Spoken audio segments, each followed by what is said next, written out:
আল্লাহ রাসূল সাল্লাল্লাহু আলাইহি ওয়াসাল্লাম বলেন, কোন ব্যক্তি যদি ফজর নামাজের পর এবং মাগরিবের নামাজের পর নামাজ আদায় করার পর কোন ব্যক্তি যদি এই দোয়া, কোনো কথা বলা ছাড়াই, কথা বলার আগে যদি এই দোয়াটি 7 বার পাঠ করে, রাসূলুল্লাহ সাল্লাল্লাহু আলাইহি ওয়াসাল্লাম বলেন, ওই ব্যক্তি যদি ওই দিন মৃত্যুবরণ করে, আল্লাহ রাসূল সাল্লাল্লাহু আলাইহি ওয়াসাল্লাম বলেন, ওই ব্যক্তিকে আল্লাহ তাআলা জাহান্নামের আগুন স্পর্শ করবেন না।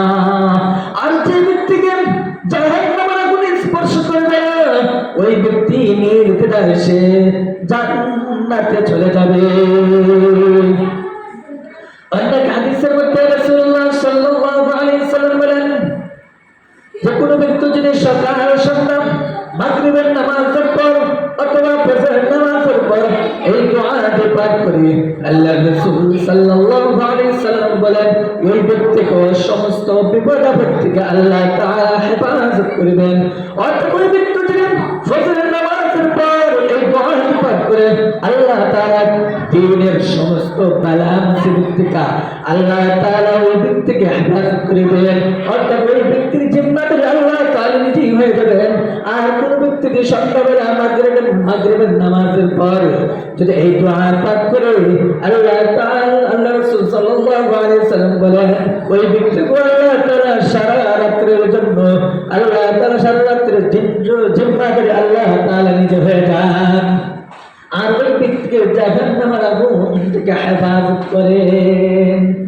দোয়াটি হলো, বিসমিল্লাহিল্লাযী লা ইয়াদুররু মা ইসমিহি শাইউন ফিল আরদি ওয়ালা ফিস সামাই ওয়া হুয়াস সামিউল আলীম।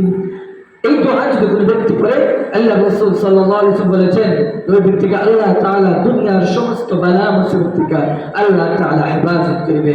এজন্য আমরা যারা এই দোয়াগুলো পারি না, আমরা প্রত্যেকেই চেষ্টা করব যে এই দোয়াগুলো যেন আমরা শিখতে পারি।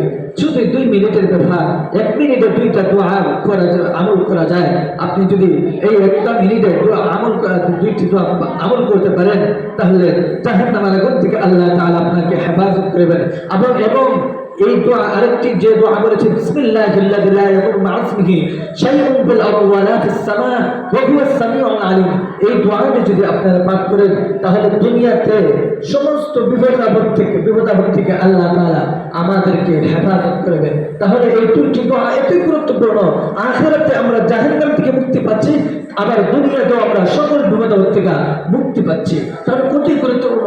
দুনিয়াও আমাদের জন্য ফায়দাজনক এই দোয়া 2টি দোয়া, আবার আখিরাতেও আমাদের জন্য এই দোয়া 2টি দোয়া ফায়দাজনক। এজন্য আমরা যেন এই 2টি দোয়া কখনো মিস না করি। প্রত্যেককে আল্লাহ তাআলা আমাদের প্রত্যেককে আমল করার তৌফিক দান করুন। সবাই বলেন আমিন।